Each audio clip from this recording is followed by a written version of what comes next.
দিন শেষে আসলে আমরা প্রত্যেকটা মানুষই চাই একটু ভালো থাকার জন্য।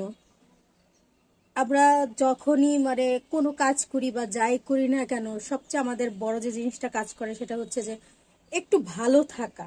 যেন আমরা একটু ভালো থাকতে পারি, একটু সুন্দরভাবে লাইফটা লিড করতে পারি। সবাই কিন্তু পৃথিবীতে শুধু কাজ করে একটু ভালো থাকার জন্য, ভালো চলার জন্য, আর কিছুই না। যখন দেখবেন যে আপনি বাসায় একা একা রয়েছেন বা খুব বোর হয়ে যাচ্ছেন, এমন হয় বেশিরভাগ টাইম, এমন হয় যে আমরা মানে প্রতিনিয়ত একটা জায়গায় থাকতে থাকতে বা এক ধরনের কাজ করতে করতে কিন্তু আমরা অনেক বোর হয়ে যাই, তাই না? অনেক বিরক্ত হয়ে যায়। তখন হয় কি যে একটু জায়গা বদল হলে, একটা জায়গায় ঘুরতে গেলে মাইন্ড কিন্তু অনেক ফ্রেশ লাগে, অনেক ভালো লাগে তখন। আমারও বাসার ভিতরে এমন হয়, যখন আমার মানে কাজ করতে করতে অস্থিরতা কাজ করে, ভালো লাগে না, তখন আমি বেশিরভাগ টাইম করি কি, কোথাও যাওয়ার চেষ্টা করি। আমি সবসময় বলি যে একাধারে কাজ করলে কখনো কাজের যে ডেডিকেশনটা, মনোযোগটা, এগুলো থাকে না। প্রত্যেকেরই এটা থাকে না।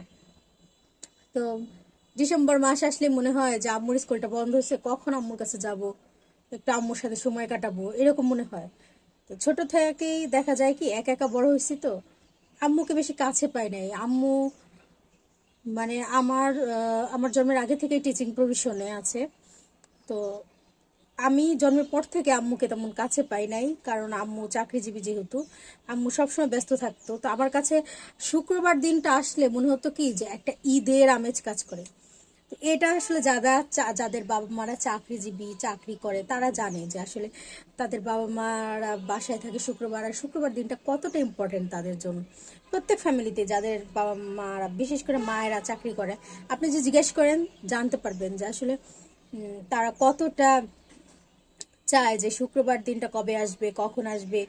বাসার ভিতরে ভরা ভরা লাগবে, মায়ের সাথে একটু গল্প করতে পারবে, কথা বলতে পারবে মন খুলে। এসব আসলে প্রত্যেকের মন চায়।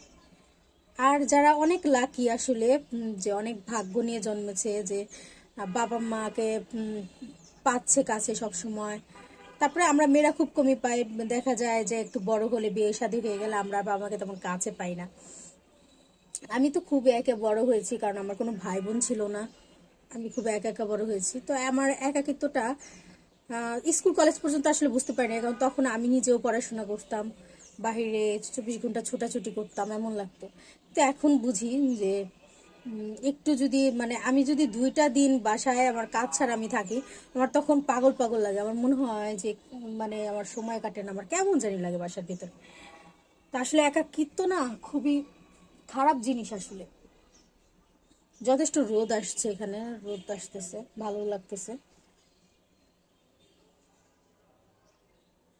এই যে ডিসেম্বর মাসে চলে আসছি, বাসায় চলে আসছি। এখন আব্বা আম্মুর সাথে একটু সময় কাটাচ্ছি, তারপর আবার ঢাকা চলে যাব, তখন একটু ভালো লাগবে, যে মাইন্ডটা ফ্রেশ লাগবে, যে আব্বা আম্মুর সাথে একটু সময় কাটে আসছি, এর জন্য মনটা ভালো লাগবে। তো যাওয়ার দিন খুব খারাপ লাগে, যখন আসলে চলে যাই সেদিনটা খুব খারাপ লাগে, যে আজকে চলে যাব মনে পড়লেই খুব খারাপ লাগে।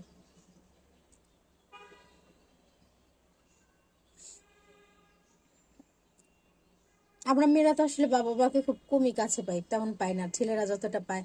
ছেলেরাও তেমন পায় না, ছেলেরা বাইরে বাইরে ঘুরে, তারপরেও ছেলেরা সারা জীবন তার বাবা মার কাছে থাকতে পারে।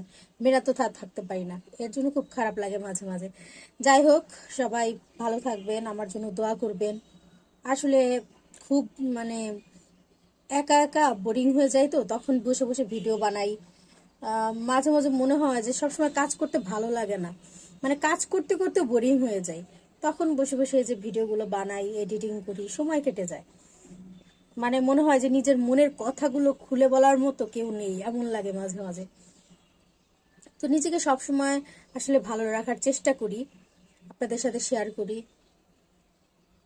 তো সবাই আমাকে দোয়া করবেন, আমার জন্য দোয়া করবেন। ভালো থাকবেন। আল্লাহ হাফেজ।